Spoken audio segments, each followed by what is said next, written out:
નમસ્કાર મિત્રો, દેશ અને દુનિયાના સુપરફાસ્ટ સમાચારમાં તમારું સ્વાગત છે। સૌથી મોટા સમાચાર સામે આવી રહ્યા છે મહીસાગરથી। મહીસાગરમાં રસ્તો ધોવાયો, કાર ખીણમાં ગરકાવ થઈ જવા પામી છે।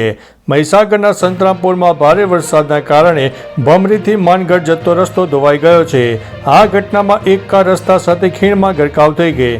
હાલ મામલતદારની ટીમ ઘટના સ્થળે પહોંચીને બચાવ કાર્ય કામગીરી ચાલુ કરી છે, પરંતુ કારમાં સવાર કોઈ વ્યક્તિની માહિતી હજુ સુધી સામે આવી નથી। ભારે વરસાદને કારણે ડુંગર પરથી માટી અને પથ્થરો ધસી આવ્યા હતા, જેના કારણે રસ્તાની સ્થિતિ અત્યંત જોખમી બની છે। મિત્રો, અન્ય મહત્વના સમાચારની વાત કરીએ તો ભિલોડામાં ભારે વરસાદની અસર, 10થી વધુ ગામોનો સંપર્ક તૂટી રહ્યો છે। ભિલોડા વિસ્તારમાં છેલ્લા 3 દિવસથી ધોધમાર વરસાદના કારણે નદી નાળાઓ અને વાંધા કોતરો છલકાયા છે। સુનોક શોભાયાડા માર્ગ પરનો કોઝવે અને ડીપ પાણીમાં ડૂબી ગયા, જેનાથી સુનોક, શોભાયાડા અને જનાલી સહિતના 10થી વધુ ગામો સંપર્ક વિહોણા થયા છે। લોકોને અવર જવરમાં અસમર્થ થઈ રહ્યા છે। સ્થાનિક વહીવટીતંત્ર પરિસ્થિતિ ઉપર નજર રાખી રહ્યું છે અને જરૂરી પગલાં પણ લઈ રહ્યું છે। મિત્રો, અન્ય મહત્વના સમાચારની વાત કરીએ તો પોશીનામાં 24 કલાકમાં 6 ઇંચ જેટલો વરસાદ ખાબકી ગયો। સાબરકાંઠાના પોશીનામાં 24 કલાકમાં 6 ઇંચ ધોધમાર વરસાદથી મુખ્ય બજારમાં પાણી ભરાઈ ગયું, જેનાથી વાહન ચાલકોને હાલાકી ભોગવવી પડી રહી છે। લાંબડિયા, કોટડા, દેલવાડા સહિતના ગામોમાં ભારે વરસાદથી નદી નાળા છલકાયા, બજારમાં નદીઓ વહેતી થઈ તેવા દ્રશ્યો સામે આવ્યા છે। ખેતરોમાં પાણી ભરાતા બેટમાં ફેરવાયા છે, જેનાથી ખેડૂતોમાં નુકસાનની ચિંતા છે। મિત્રો, અન્ય મહત્વના સમાચારની વાત કરીએ તો રિવરફ્રન્ટ ઉપર ફરી વળ્યા પાણી। ધરોઈ અને સંત સરોવર ડેમમાંથી 1 લાખ ક્યુસેકથી વધુ પાણી છોડવામાં આવતા સાબરમતી નદીની સપાટી વધી છે। આ કારણે વાસણા બેરેજના 27 દરવાજા ખોલવામાં આવ્યા છે, જેના કારણે રિવરફ્રન્ટ ઉપર ફરીથી પાણી ફરી વળ્યા છે। મોડી રાતથી વરસી રહેલા વરસાદને કારણે પણ નદીમાં પાણીની આવક વધી છે। સિંચાઈ વિભાગ દ્વારા નીચાણવાળા વિસ્તારોમાં રહેતા લોકોને સાવધાન રહેવા સૂચના આપી દેવામાં આવી છે। મિત્રો, અન્ય મહત્વના સમાચારની વાત કરીએ તો જંબુસરમાં 35 મકાનોમાં ઘૂસ્યું છે વરસાદનું પાણી। ભરૂચ જિલ્લાના જંબુસરમાં ભારે વરસાદ બાદ પાણી ભરાવાની સમસ્યા ઊભી થઈ। ખાનપુર રોડ પર આવેલી લીંબાજી ચાલીમાં વરસાદી પાણી ઘૂસી જતા અંદાજિત 35 જેટલા મકાનો પ્રભાવિત થયા છે। સ્થાનિકોનું કહેવું છે કે આ વિસ્તારમાં વર્ષોથી પાણી ભરાવાની સમસ્યા યથાવત છે, પરંતુ તંત્ર તરફથી કાયમી ઉકેલ લાવવામાં આવ્યો નથી। રહેવાસીઓએ તાત્કાલિક પગલાં લઈને નિકાલની સુવિધા સુધારવાની માંગ કરી છે। મિત્રો, અન્ય મહત્વના સમાચારની વાત કરીએ તો ઘોડાધ્રોઈ ડેમ સંપૂર્ણપણે ભરાઈને ઓવરફ્લો થઈ રહ્યો છે। જીકીયાળી ગામ પાસેનો ઘોડાધ્રોઈ ડેમ ઉપરવાસમાં ભારે વરસાદને કારણે ભરાઈને ઓવરફ્લો થયો છે। આના પગલે જીકીયાળી, ચકમપર, સુલતાનપુર સહિતના 10 નીચાણવાળા ગામોને એલર્ટ કરી દેવામાં આવ્યા છે। ડેમોનો એક દરવાજો 3 ઇંચ ખોલીને 299 ક્યુસેક પાણીની આવક અને જાવક ચાલુ રાખવામાં આવી છે। વહીવટીતંત્રએ લોકોને નદીના પટમાં ન જવા અને સલામત સ્થળે રહેવાની અપીલ કરી છે। મિત્રો, અન્ય મહત્વના સમાચારની વાત કરીએ તો કચ્છમાં વરસાદથી જનજીવન પ્રભાવિત। બંગાળની ખાડીમાં સર્જાયેલી સિસ્ટમથી કચ્છના વાગડમાં ભારે વરસાદ નોંધાયો છે। ભચાઉમાં 5 ઇંચ, રાપરમાં 3 ઇંચ, ગાંધીધામમાં 2 ઇંચ, અંજાર અને ભુજમાં 1.5 ઇંચ વરસાદ પડ્યો છે। રાપર અને ભચાઉના ગામોમાં 5 થી 6 ઇંચ વરસાદ થયો। ભીડિયારા નજીક પાપડીમાં 2 મગર જોવા મળ્યા।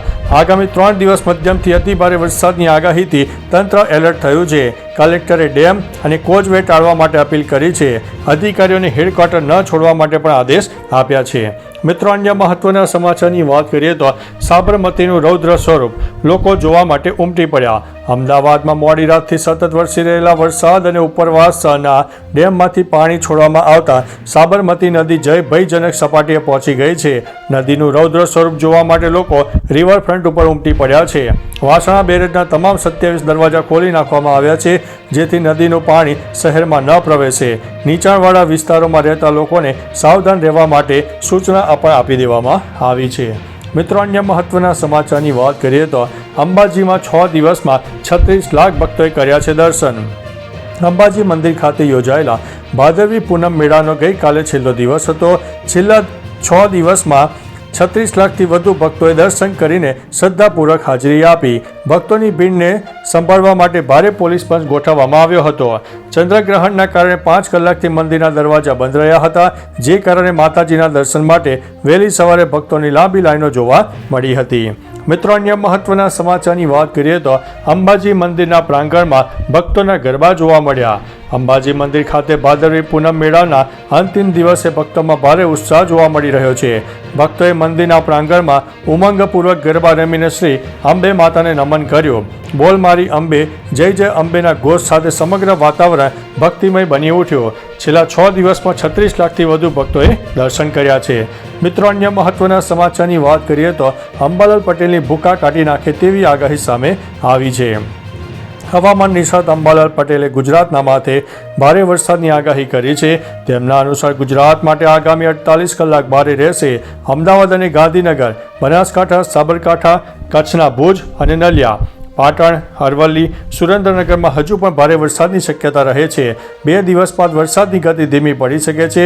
ઉત્તર ગુજરાત, ઉત્તર સૌરાષ્ટ્ર માટે આગામી 2 દિવસ હજુ પણ ભારે માનવામાં આવી રહ્યા છે. મિત્રો, અન્ય મહત્વના સમાચારની વાત કરીએ તો સાપુતારાની નદીઓ ગાંડીતુર બની. સેલમ-બાદ સંપર્ક વિહોણું બન્યું છે. સાગબારા તાલુકામાં સતત વરસાદને કારણે સાતપુડાની નદીઓ ગાંડીતુર બની છે. સાગબારા અને સેલંબાને જોડતો રસ્તો પાણીમાં ગરકાવ થતાં સેલંબા ગામ સંપર્ક વિહોણું થઈ ગયું છે.